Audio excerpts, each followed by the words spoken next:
Unit 7.8, exponential models with differential equations. Exponential growth and decay can be modeled by the equation y equals a multiplied by b to the power of t, where a is the initial value and b is the growth or decay factor.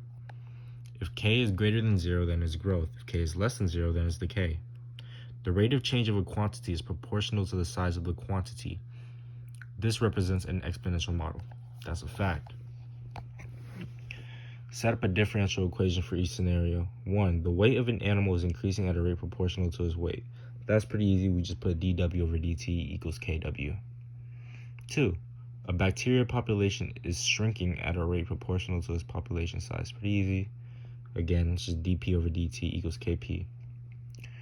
Solve dy over dt equals ky using the separation of variables. You can see I use separation of variables to solve it, and it's just the solution to dy over dt equals ky is y equals c e to the power of kt, where c represents the initial value of the model. Find the particular solution for each differential equation. For number 3, dy over dt equals 6y and y equals 5 when t equals 0. It's pretty easy stuff. It's just y equals 5e to the power of 6t. And then for 4, dy over dx equals negative 3y and y equals 4 when x equals 0. It's pretty easy again. It's just y equals 4e negative 3t. To the power of negative 3t, might I add. Pretty simple. If you need an explanation, then you probably need to drop the class because it's pretty easy. Number 5. An animal weighs 3 pounds at birth and 4 pounds just 3 months later. The weight of the animal is increasing at a rate proportional to its weight. Set up a differential equation for this scenario. How will the animal weigh when it's 5 months old? So I just use math that we already know.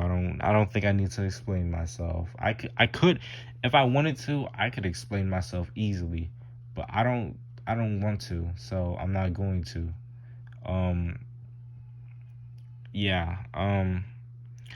One thing I will add is you need a calculator for this equation.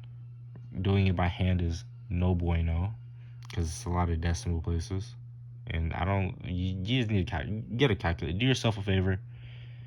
Get up, grab a calculator, come back, and do it. But the answer is W5 is approximately 4.845.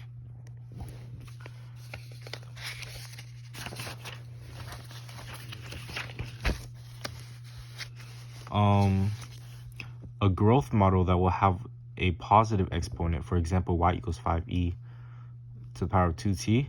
A decay model will have a negative exponent, for example, y equals 7e to the power of negative 3t. So it's just, that's how you tell. Doubling time / half-life. 6. A population y grows according to the equation dy over dt equals ky, where k is a constant and t is measured in years. If the population doubles every 7 years, what is the value of k? So this is essentially the same thing, just now we're dealing with populations and years and things of that nature. But the answer I got is k is approximately 0.099. That's the value of k. That's what it approximately is. So yeah, it's pretty easy stuff. Good luck on the test. If my videos are the only thing you're using for practice, good luck on the test. That's all I can tell you. Good luck.